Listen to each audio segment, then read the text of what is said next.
आनंदवर्धन जी, आपने मेरी बड़ी एक क्या कहते हैं दुखती रग को छेड़ दिया है। बड़ा आपने एक क्या कहूँ दुखदायक सवाल पूछा है। मैं ये कहता हूँ, पहली बात तो जब से वो अपने मेरे बैचमेट रोहिंटन नारीमन और नवीन सिन्हा रिटायर हुए सुप्रीम कोर्ट से, तो मैं इन सबको कहता हूँ कि मैं अब आपका सबका सीनियर हो गया। तो सारे जज ये जो सुप्रीम कोर्ट में हैं, तो हाई कोर्ट में नेचुरली वो भी अपने को लगता है कि छोटे भाई बहन हैं। इनके बारे में क्या कहे, बहुत दुख होता है। मतलब यही कह सकते हैं हम। जो बाबरी मस्जिद का इशू आपको पता है, मतलब लोग कहते हैं ना दाल में काला है, मैं कहता हूँ नहीं, दाल में काला नहीं, ये दाल ही काली। मैं आपको बताता हूँ कैसे। ये मानते हैं कि 1528 में मस्जिद बनी या थी। ये मानते हैं कि मंदिर के पास कोई डॉक्यूमेंट ऐसा नहीं है जो ये साबित करे कि ब्रिटिश सरकार ने कभी इनको लैंड दी थी। ये मानते हैं कि 500 साल पुराना इतिहास कोर्ट की कॉम्पिटेंस नहीं है। ये सारा आर्कियोलॉजिकल सर्वे वाले बोले या कोई भी हिस्टोरियन बोले कि कैसे जज करे क्या था क्या नहीं था। Court is not competent to decide such an old issue. ये मानते हैं कि 92 में मस्जिद डिमोलिश हुई।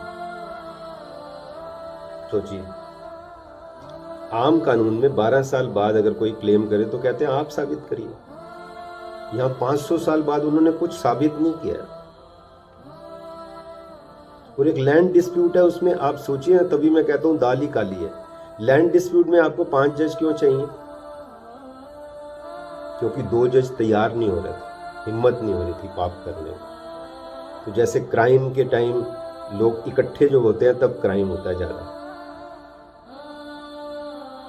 तो सबने 5 लोग जब मिलके, जो मैं कहता हूं पाप किया है इन्होंने, खाली जजमेंट गलत नहीं है, it is not only illegal judgment, illegal तो है ही, मैंने आपको ग्राउंड बताया। फिर आपने ये जो सवाल पूछा है कि ऐसे होता है कि 5 लोग, कोई बताते ही नहीं किसने लिखी है। चोर की दाढ़ी में तिनका, यही कहेंगे आप। क्यों नहीं बताते कि किसने लिखी है? और ये जनता को गुमराह करते हैं चीफ जस्टिस। कितनी शर्म की बात है। मैं तभी कहता हूँ बड़ा दुख होता है, छोटे भाई बहन ऐसी जब बातें करते हैं कि जी 5 का फैसला है। 5 का फैसला तो बताओ ना किसने क्या कहा था। ये 5 ने मिलके इकट्ठे बैठ के डिक्टेशन दी थी, ये माने हम कि 5 इकट्ठे बैठ के एक सुर में बोल रहे थे, डिक्टेशन दे रहे थे।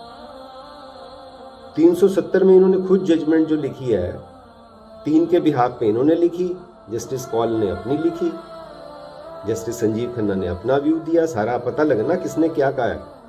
मैं आजकल अमेरिका में हूँ, यहाँ डिसेंटिंग जजमेंट जो होती है वो भी पूरा उसको हाईलाइट किया जाता है कि किसका क्या व्यू था, ये बताया जाता है।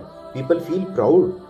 जिसकी सेल्फ रिस्पेक्ट होती है, जो ईमानदारी से काम करता है, जो अपना व्यू बताना चाहता है जज, वो ही फील्स प्राउड कि चाहे कुछ भी जजमेंट थी, मेरा व्यू ये था, इतिहास ये कहेगा कि इसने ये किया था। तो ये इतिहास को बताना ही नहीं चाहता। सरासर ये झूठ है, ये बिल्कुल सभी जगह ये लोग ये कहते हैं कि जस्टिस चंद्रचूड़ ने लिखी। तो आप मानो ना, एक पाप करते हो और कायर हो, मानने भी नहीं चाहते। और जो मेरी न्यूज है, अब देखो 5 जजों को जो बात पता है, वो उनके परिवार वालों को, उनके दोस्तों को, तो 100-200 लोगों को तो पता लग गई बात। और जो बात 100-200 को पता लगती है तो पूरी दुनिया में वो कैसे जाती है आपको पता ही है। तो क्यों नहीं बताते? Nation wants to know. Arnab तो इनसे नहीं पूछेगा, उसको स्पेशल बेल देते हैं। Anybody can say nation wants to know. आप बताइए ना क्या किया, कि आपने क्यों किया, ये पाप क्यों किया? पूरा एक सेकुलर करेक्टर देश का आपने बर्बाद कर दिया। कॉन्स्टिट्यूशन को डिस्ट्रॉय नहीं किया ओथ लेके, आपने जला दिया। मैं तो ये कहता हूं, दुनिया में हंसाई हो रही है, जग हंसाई हो रही है। हमारी क्या जजमेंट है? क्रिस्टोफर जेफरलर हैं, जो फ्रांस के पॉलिटिकल साइंटिस्ट हैं, उनकी बुक पढ़िए, मोदीज इंडिया। क्या लिखा उन्होंने? टोटल सेकुलर करेक्टर डिस्ट्रॉय कर दिया। तब से देश में सांप्रदायिकता बढ़ गई। जो लोग ये क्लेम करते थे हम मंदिर बनाएंगे मंदिर बनाएंगे, तो उनके हाथ में आपने गर्दन पकड़ा दी सारे देश की। डेमोक्रेसी की, एक इंसानियत की। खाली मुस्लिम नहीं, मुस्लिम्स को तो मैं सलाम करता हूँ कि उन्होंने इतने बड़े पाप के बाद, इतने इनजस्टिस के बाद भी पेशेंस रखी, लॉ एंड ऑर्डर को अपने हाथ में नहीं लिया, प्रोटेस्ट भी नहीं किए। देखिए, उफ ना करेंगे, लब सी लेंगे, आंसू पी लेंगे। कितना मैं इसलिए बार बार उनको सलाम करता हूँ, सभी को, जो भी राइट थिंकिंग लोग हैं, बर्दाश्त किया उन्होंने इतना बड़ा पाप। और ये आज भी लोगों को गुमराह कर रहे हैं। आप देखिए क्यों गुमराह कर रहे हैं, क्या बोलूँ मैं तो। बहुत वो बड़ा एक अच्छा राजेश खन्ना की पिक्चर थी, पता नहीं, मेरे को नाम नहीं याद, अमर प्रेम के क्या, कोई दुश्मन ठेस लगाए तो मीत जिया बहलाए, मनमीत जो घाव लगाए उसे कौन। तो आप ओथ लेके, आपने ये ब्रीच ऑफ ट्रस्ट में, तो ओथ लेके आपने विल अपहोल्ड द कॉन्स्टिट्यूशन, आपने उल्टा काम कर दिया। बल्कि इसको कहता हूँ ब्रीच ऑफ ट्रस्ट, तभी मैं कहता हूँ ये ब्रीच ऑफ ट्रस्ट है। अनफॉर्चुनेटली एडीएम जबलपुर एक ब्लॉट था जो जस्टिस चंद्राचूड़ के पिताजी ने, जिसमें पाप किया था कि इमरजेंसी में कोई किसी का राइट नहीं है।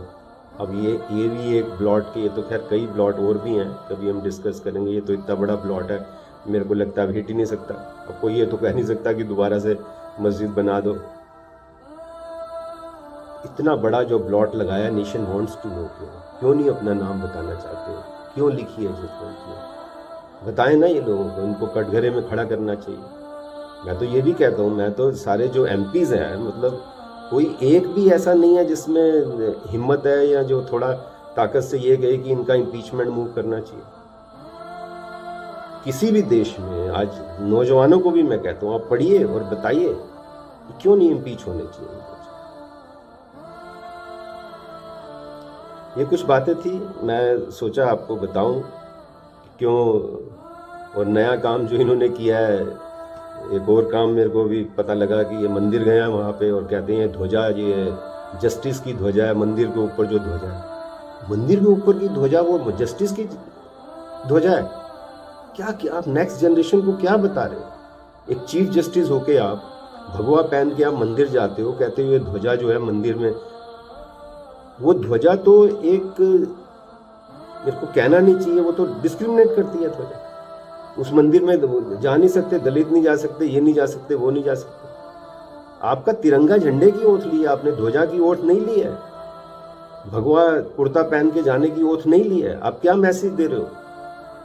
एक के बाद एक लिस्ट बढ़ती जा रही है पापों की। किसी दिन करेंगे बात आनंद जी, बस दिल दुखता है, क्या करूं मैं तो। जो करते हैं ये,